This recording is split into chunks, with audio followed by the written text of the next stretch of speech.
Location: Alcatraz Island, off the coast of San Francisco. Date: June 11th, 1962. Time: approximately 10 p.m. This is the story of one of the only two successful escapes from Alcatraz prison in its entire history. A story which is surrounded with mystery and intrigue. Now closed and now a museum for the public, in its heyday Alcatraz was a maximum high security prison located on an island off the shore of San Francisco, which housed around 300 of the most dangerous and deadly criminals in America. Alcatraz was fitted with thick, strong walls, and prisoners were in 23-hour confinement, with the guards to prisoner ratio an incredibly high number of 1 to 3. However, the main deterrent for prisoners were the violent conditions of the water surrounding the island, which could easily kill inmates by hypothermia, exhaustion, or would even carry them out to sea. Many of the inmates were considered too dangerous for other prisons and transferred to Alcatraz. Some of the well-known criminals include George Machine Gun Kelly, Bumpy Johnson, Mickey Cohen, and even Al Capone. In order to prevent any outbreaks and contain these dangerous criminals, security was incredibly strict. Widely regarded the most secure place on earth at the time, few attempted to escape, and those caught would result in their capture or even death. One of the most famous escape attempts, now called the Battle of Alcatraz, was an escape attempt where various prisoners had managed to get a hold of weapons from the armed guards and hold them hostage. However, unable to leave the building due to the intricate locking mechanisms of the prison, they fought in a standoff, resulting in their deaths. While two recorded escapes seem to suggest that they successfully escaped the island, only one gives plausible evidence of a truly successful escape. Much evidence points to the other escape failing miserably, resulting in the drowning of the escapees. This is a story of one of the only recorded successful escapes from Alcatraz and the ingenuity and survival instincts behind it. This is the story of three inmates, the brothers Anglin, Clarence and John, and the third inmate, Frank Morris. The brothers Anglin from Donaldson, Georgia, and as youngsters were avid swimmers, even sometimes swimming and rafting in ice-cold waters in Lake Michigan. Experience which will later come in handy. Both were bank robbers who habitually robbed banks after hours, avoiding injuring anyone and using the cover of darkness. According to sources, they claim to have only used the weapon once in their bank robberies, which was eventually a toy gun. Both were eventually captured and sentenced to 20 years in Florida State Prison. After multiple escape attempts, they became a hindrance to the prison or were moved to Alcatraz. Compared to other inmates, the Anglin brothers were relatively non-threatening. However, it was their constant breakout attempts that earned them a place on the rock. Frank Morris was an orphan foster child who eventually entered the world of crime through narcotics and armed robbery. Frank Morris was exceptionally smart, with an IQ of 133, entering the top 2% of IQ scores. He had escaped his former prison, and after his recapture he was moved to Alcatraz in 1960. There was also a fourth inmate, Alan West, who also helped with the plan of the escape, but was unable to do so himself. Within their time of Alcatraz, they befriended each other and planned their escape. Frank Morris, because of his astute and clever thinking, took a lead role in the planning and sheer creativity of the plan. They began planning towards the end of 1961 for the escape, which would occur 6 months later. They began collecting materials and mapping the set routines that the prison guards and the watchtower men would take and their timing. They would also look for structural and architectural weak points within the prison, which they could break through. Many prisoners knew this was an impossible task, that Alcatraz was at the end of the line of their lives. In the 30 years of the prison, 14 escape attempts were attempted. 10 died in those escapes and the rest were captured. so if there was going to be an escape, it would require great stealth, planning and execution. Inside Alcatraz, the 4 inmates would need key materials and knowledge for the escape. Inside Alcatraz, the 4 inmates would need key materials and knowledge for the escape, and one man inside had everything they needed: Clarence Carnes. Carnes was very well respected within the prison. He worked in the prison library and redistributed reading material to all prisoners. But it wasn't just reading material he distributed. He used his outreach as a contraband network, supplying secret weapons or tools to the inmates. However, this made Carnes a target to the guards and would regularly have random pat-downs and cell checks. Carnes was especially under close eye because he participated in the famous Alcatraz escape previously made, called the Battle of Alcatraz in 1946, which ended in horrific failure. Out of the 6 inmates trying to escape, 3 died in the onslaught and 2 were later executed for participating in the escape attempt, which led to a hostage situation of several prison guards, some which were killed by the inmates. Though Carnes was sentenced to an additional 99 years for participating, his life was saved by some of the hostages and the guard officers, who later claimed that Clarence refused to kill any of the hostages even after instructions to do so. If anyone had the knowledge how to escape, he did. Clarence was offered to join this new escape attempt by the Anglin brothers, but he knew he was too closely watched to join them. The initial blueprints to escape began with Alan West, a close friend of Clarence inside the prison. As with many prisoners, many of them were entrusted to maintain the prison, doing simple cleaning or painting jobs. Alan's role was to paint the ceiling of the prison. Working there, he noticed an access point to the roof of the prison via a ventilation shaft. While the shaft, travelling through all of the floors of the prison vertically, was surrounded by a metal grid similar to that of the spokes on the wheel to prevent escapes. West realised that all he had to do was remove the metal grid, which was attached to concrete, which was relatively not a difficult task to do if he had the right tools. This was the first step to his escape plan, but he knew he couldn't do it by himself. He needed the expertise of escape artists, which he saw in the Anglin brothers. Alan's West cell was next to one Frank Morris, who enlisted himself in the escape and joined, becoming the mastermind of the plan. And so it was clear what their roles were. Morris would use his intelligence and creativity to create a plan. The Anglin brothers would use their expertise and experience in escaping, and the experience of navigating through tough waters for the last stage of getting off the island. And West would use his role working in the maintenance of the prison to spot for flaws and escape routes. They would also use the extensive expertise of Clarence Carnes for the inner workings and architecture of the prison. Though they found a way to break through the roof of the prisoners still had no way to get to the top of the cell block, from which their cells were on the ground floor. So they consulted Clarence Carnes. During Clarence's bloody escape attempt in 1946, he noticed a corridor which gained access to the heating and water plumbing, which could be used to climb.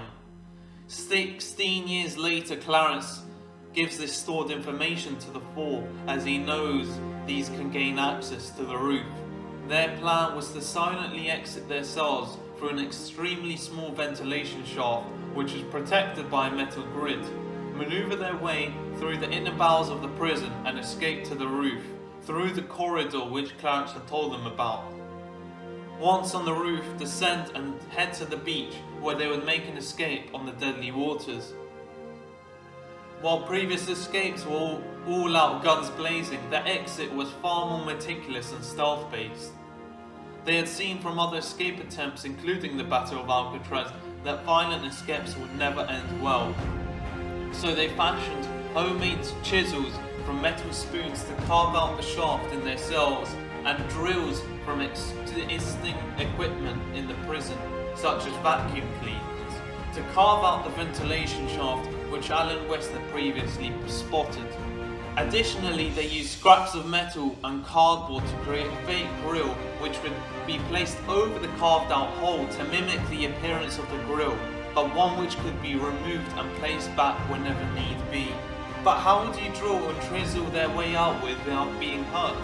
Prisoners in Alcatraz had very few commodities. One of them was called Music Hour.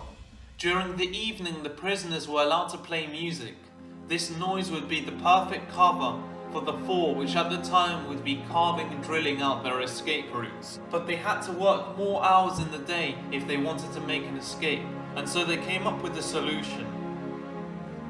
During the time, they began asking inmates, specifically those who would paint or create other art, on how to create the colour of flesh tone in order to create fake dummy heads to place on their pillows, and under the bed sheets place pillows and towels mimicking as if they were asleep.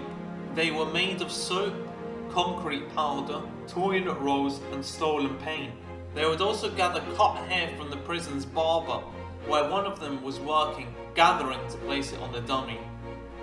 It was at the barber shop where they stole an electric shear to make another drill, but their work was not completed. They needed a workspace to create the tools, break through their ventilation shaft and create a watertight raft for their escape on water.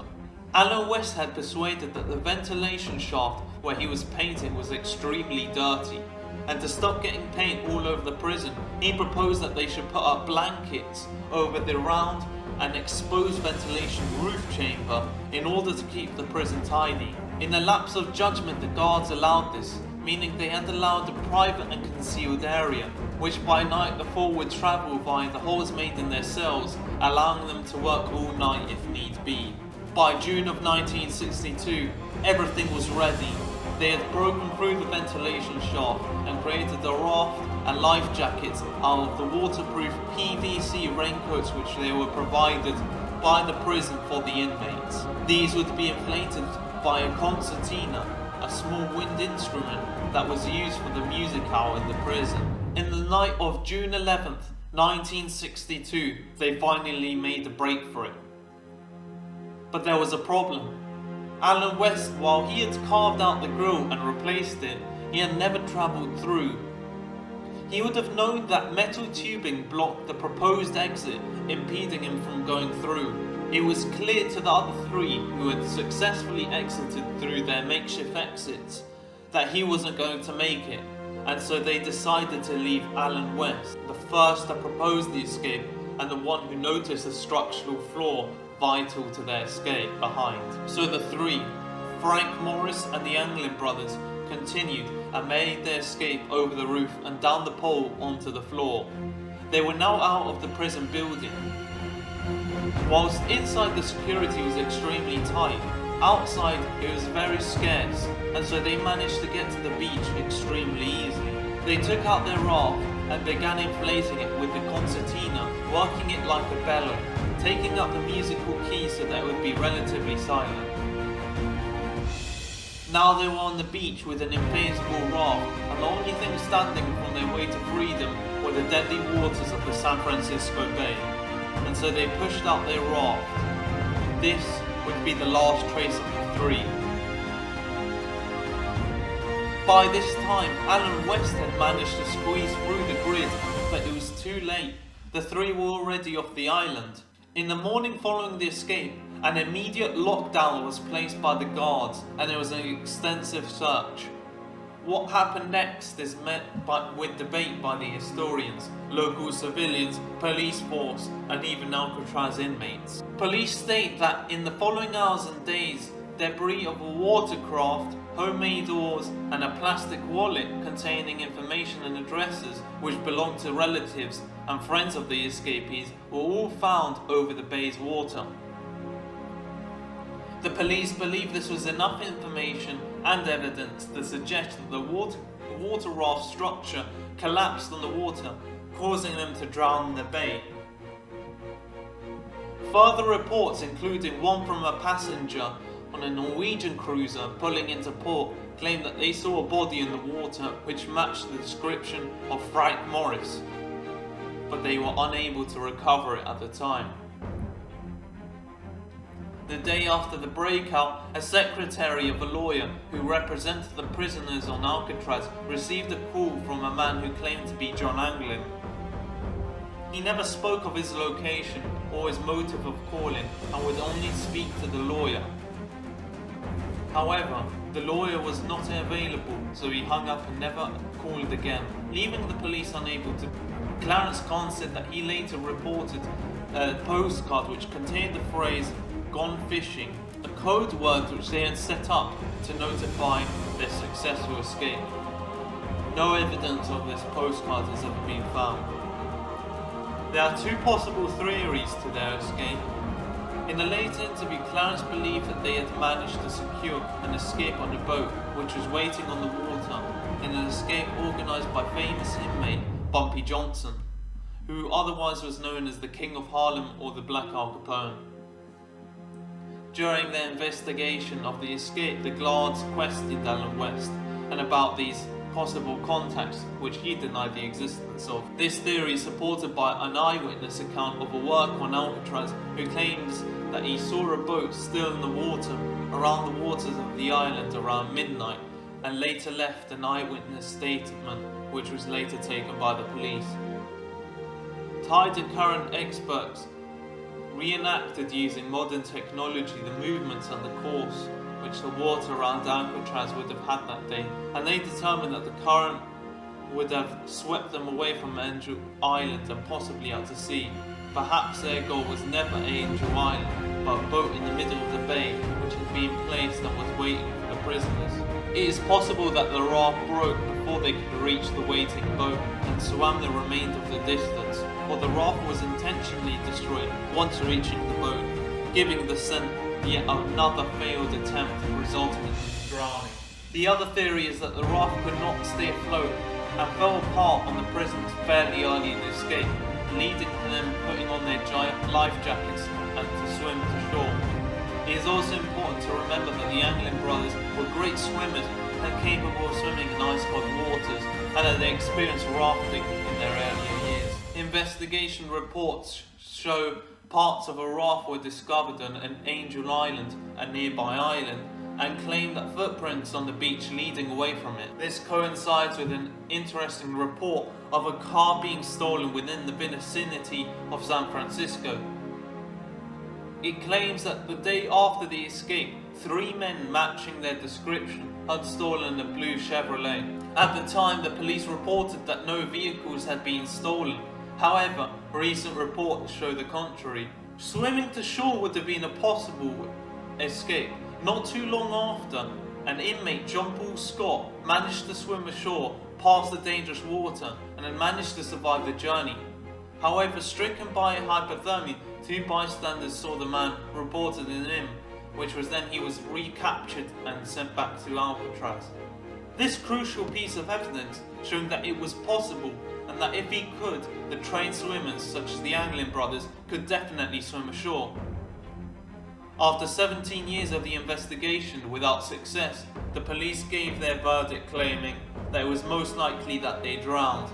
However, it should be noted that they're still on the missing list and not on the dead one. If they did escape, where did they go? When they did a strip down of Allen West's cell, they found a map of Mexico, suggesting that they may have made an escape route south of the border. Allen West and other prisoners told the police that they had been studying Spanish during their final months in Alcatraz, solidifying the Mexico escape theory. Multiple pieces of evidence suggest that they reached and settled in Brazil near Rio de Janeiro. A friend of the Anglins tipped the FBI that he had been seen and spoken to one of the Anglin brothers in a bar in Brazil. This led to an on-location investigation by the FBI, which had no results. Multiple claimed sightings of the Anglin brothers have been brought forward, many coinciding that the Anglin brothers began a life and started a family in Brazil. One piece of evidence claiming to be a photo of the Anglin brothers in Brazil is the most compelling piece of evidence to their survival and escape. reasons for their possible escape there are not certain. However, in Brazil, extradition laws make it difficult for a criminal to be sent back to their country of origin, which makes it a chosen destination for some criminals to escape to. The Anglin family was monitored closely in the following years and received mysterious letters with cryptic messages. The mother of the prisoner also received flowers every year from an unknown source.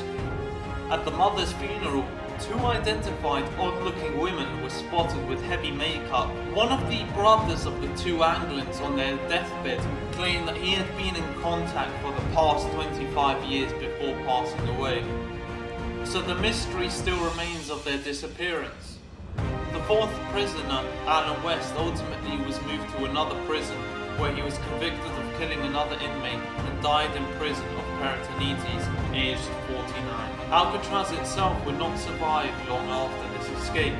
Robert Kennedy, brother of John F. Kennedy, closed Alcatraz a few months later for its high cost and questionable practices, and prisoners were transferred to other prisons. This escape meant that they would have to invest more into the prison to secure further escape attempts, and all was too costly to be kept open. Today, Alcatraz is now a museum and held the 50-year anniversary of the Alcatraz escape in 2012. The escape is perhaps the most intricate and well-thought escape. Its story is eternal and has been immortalized by the film Escape from Alcatraz, starring Clint Eastwood. Alcatraz and this escape story have become synonymous in its later years, and the story of escape has become legend. The genius survival instincts, along with the resourcefulness of the inmates, will always be remembered, and that is why this is an extraordinary story.